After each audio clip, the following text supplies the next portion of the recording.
Salah satu planet dalam tata surya yang mempunyai kandungan air yang cukup banyak adalah Bumi. Persentase air paling banyak terdapat di lautan, yakni sekitar 97,5%, 75% dalam bentuk es, dan sekitar 0,001% dalam bentuk uap. Air adalah sesuatu yang dibutuhkan oleh makhluk hidup di Bumi. Secara ilmiah, air bisa diartikan sebagai sebuah senyawa kimia yang terdiri dari dua unsur, yaitu unsur hidrogen yang berikatan dengan unsur oksigen, yang kemudian menghasilkan senyawa air atau H2O. Air selalu tersedia di bumi karena adanya siklus hidrologi. Apa itu siklus hidrologi dan bagaimana prosesnya? Siklus hidrologi adalah sebuah perputaran air yang tidak pernah berhenti dari bumi ke atmosfer dan dari atmosfer kembali ke bumi yang terjadi secara terus-menerus. Secara garis besar, siklus hidrologi melalui 3 tahapan, yaitu penguapan, pembentukan awan, dan terjadinya hujan. Pada air laut, danau, dan sungai terjadi proses penguapan akibat panas matahari yang disebut evaporasi. Evaporasi terjadi karena temperatur permukaan air yang cukup tinggi.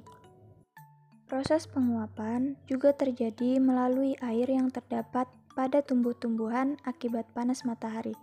Proses tersebut disebut transpirasi.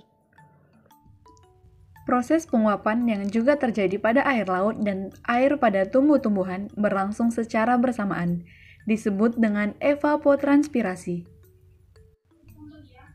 Uap air dari permukaan bumi akan naik ke udara dan membentuk awan. Kemudian, uap air tersebut mengalami pengembunan sehingga membentuk titik-titik air yang disebut kondensasi. Angin akan membawa awan ke daratan sehingga ketika awan tidak mampu menampung lagi, maka terjadilah hujan. Proses ini disebut dengan presipitasi.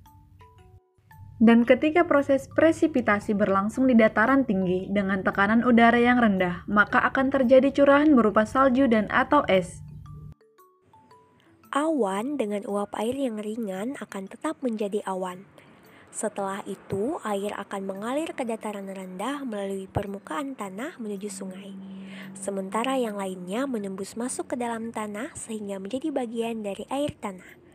Aliran permukaan juga sebagian akan meresap ke dalam tanah melalui proses infiltrasi. Dengan pengaruh gaya gravitasi, baik aliran permukaan maupun dalam tanah bergerak ke tempat yang lebih rendah yang dapat mengalir ke laut. Namun, sebagian juga dikembalikan lagi ke atmosfer melalui proses transpirasi sebelum sampai ke laut. Siklus ini terjadi secara berulang-ulang. Proses inilah yang disebut dengan siklus hidrologi. Itulah sebabnya air di permukaan bumi selalu tersedia. Sekian untuk pembahasan mengenai siklus hidrologi oleh kelompok 4. Terima kasih.